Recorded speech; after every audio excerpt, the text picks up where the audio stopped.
Hi, thank you for joining me. My name is Anthony Garrison. I made a PowerPoint presentation. It's going to talk about a little bit over the characteristics of insurance. A specific one to talk about health insurance and life insurance. Before I get started, I just want to talk about some of the principles or the legalities within the insurance contract. An insurance company will compensate to the extent of a loss. That's basically refers to the principle of indemnity, meaning if you do have a loss or you report a loss that is covered, the insurance company will probably not cover up to 100% of the loss. And that's only because you're going to pay deductibles, or different insurance companies or policies have different insurance limits, meaning they only pay up to a certain percentage or a certain amount. And like I said before, no profits can be made off of an insurance claim. That's just basically all falls under the principle of indemnity. The next principle I want to talk about is the principle of insurable interest. Now, that particular principle kind of prevents insurers from gaining or making a profit as well, but it also requires that a financial loss must happen in the event of the covered peril. Insurable interest for property and liability insurance must exist at inception, and it has to happen at the time of loss. What that basically means is insurable interest must be adequate at the time when you purchase the policy and also at the time of the loss. Now, that's a little bit different for life insurance, because life insurance only requires that you have that insurable interest at the time of inception for the policy. The last principle I want to mention is the utmost faith principle. Basically requires both parties to act in good faith. And it also requires the insurance company and also the person that's filing for insurance to provide accurate information that's going to be used to decide on the riskiness of the person being insured, whether it's yourself or your child or your spouse. And the whole process basically follows the three legal doctrines. It's doctrines of representation. The doctrine of representation is an oral representation, or it's information that is disclosed, or it's basically information that you disclose that's misrepresenting you at the time of the application. Any of this act or any of these actions could lead to the voidance of an insurance contract. The doctrine of warranty, it's basically a promise made by the insurance company to you, and the promise could either be to perform a certain duty or to not perform certain duties, depending on the nature of the contract. And the last doctrine is the doctrine of concealment. It's when you intentionally withhold information or conceal information that could change your risk, your risk tolerance that the insurance company is willing to insure. This also may lead to the avoidance of a contract as well. And also the insurance company must prove that you did know about the action before they can actually make you, be responsible for it. Move on to some of the legal characteristics of insurance contracts. A lot of different characteristics of things that come with insurance contracts. The first one you may have heard of, I'm sure you've heard of, is adhesion. It's whenever it's kind of like a take it or leave it contract. The insurance company makes up the rules and the regulations of how things are going to work. They offer it to you on a take it or leave it basis. And obviously those contracts and the actual product that they're presenting to us, it has to be approved by the state insurance commission before they present it to us to be sold. But at that point, it's pretty much a take it or leave it situation. We do not negotiate anything as far as the terms. We just simply apply based on what we're interested in and what quotes were given to us.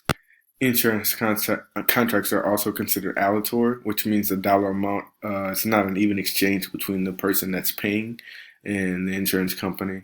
For example, you could die 5 months into the policy and get paid the face value, whether it's $1 million or $100,000. And the same could happen. You can pay the premiums for over the life of the contract and never, stake a claim, which makes the contracts aleatory. The contracts are also unilateral, which means there's only one promise being made. The promise is basically for the insurance company to make the payment out to the beneficiary in the event of a covered loss. As long as the premiums are paid on time, you can expect to have that beneficiary paid in the time of a covered loss.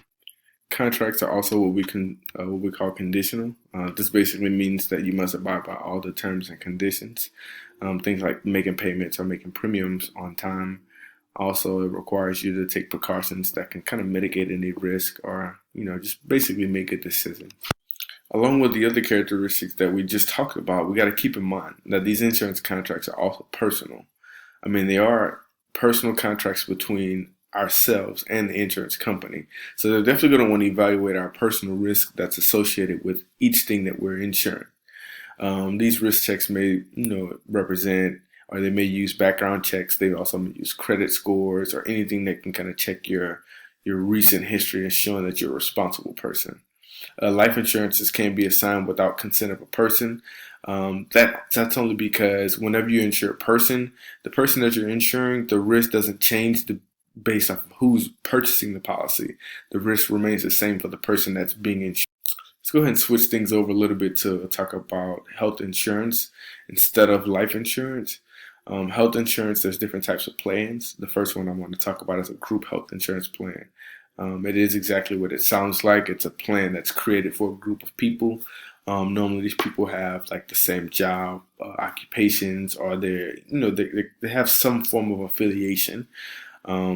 The most common form of obtaining health insurance today is through group health insurance plans with your employer or place of employment. The opposition to group health insurance would be an individualized health insurance plan.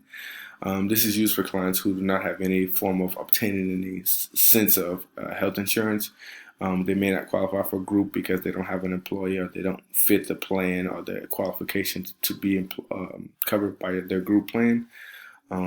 Also, they may not have Medicare, Medicaid, so individualized health insurance plan would be the route they would take.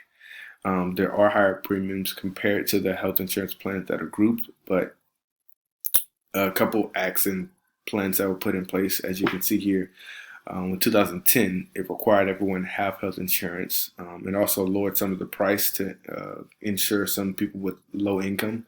And it also prohibited exclusions that did not insure people that had pre-existing conditions. Different types of health insurance. You have indemnity, and then you also have managed care insurance. Kind of put a compare contrast screen up so you can see. Indemnity is basically your traditional health insurance. There's a wide range of practitioners that you can choose from, so you have a greater option to select who you would like to work with as far as your healthcare professional. Managed care insurance, on the other hand, is a little bit more restrictive as far as who you can choose as your healthcare providers. There are three major types of managed care insurances. There's the HMO, which is Health Maintenance Organization. Then you also have PPO, which is the Preferred Provider Organization. And then the last one is point of sale. Health insurance policies and provisions. There are a couple to go through. Some of the main ones I want to touch on today are some that you'll kind of run into often. Pre-existing conditions. It's basically evenly spreads out the group risk to ensure that you don't load the group up. And when I say group, I mean a group of people that are being insured. But the insurance companies don't want to load up the group full of people that are constantly going to be at high risk, because then there would not be enough funds to pay out in the event of a risk if everyone constantly needed face value payments. The incontestability clause protects the insured. It stops the insurance company from having the ability to come down the line and challenge the validity of that contract. The grace period is also another provision that we have. It's a specific number of days or time limit that's given, excluding the lapse of the policy in the event that policy payment of the premium isn't met in time. To go along with that policy provision, we also have the reinstatement clause. It permits the reinstatement of pretty much all coverage lapse that occur. There's also the time limit clause and the renewability clause. There's a couple of renewability clauses because most insurance policies, they want you, or the provisions are in place to help you to renew policies or be able to have coverage. Switching over a little bit now, let's talk about the health savings account. Health savings accounts, we have two different types that we're going to talk about, but both accounts defer income for the benefit of paying healthcare expenses or premiums later down the line. Some of the pros for the health savings account is its pre-tax contributions. A lot of the funds do roll over if you do not use them, and it's tax deductible, meaning you could use it as an above the line deduction for tax purposes. For flexible spending accounts, the pros include also pre-tax contributions. You can use it for dependent care or you can use it for child care. And you also have more flexible, options as far as what you want to spend the money on, whether it's an optional medical procedure or it's a mandatory medical procedure. Reasons for purchasing life insurance. There's several reasons for purchasing life insurance. Just to name a few, we have the replacing the lost income of a person that's passed away, paying for debts that are left behind, building cash value, also paying for the burial services of someone that's passed away, and also, simply to diversify investments if you're in that aspect of life or that state of life. When determining to get life insurance, we must measure or understand how much life insurance we actually need. To decide that, there are three different approaches to measuring the amount of life insurance that's needed on a person's life. The first one is the human life value. It's basically going to determine the present value of a person's life or the present value of a person's income compared to what the income they're going to need. Younger children normally yield a larger amount because the younger the child, the bigger, responsibility. So they're going to yield a bigger need as far as finances that's going to be needed in the future. There's the needs approach, which basically estimates the cash needed for the family to survive after the death of the insured. And there's also the capitalized earnings approach, which is kind of like a modified human life value approach.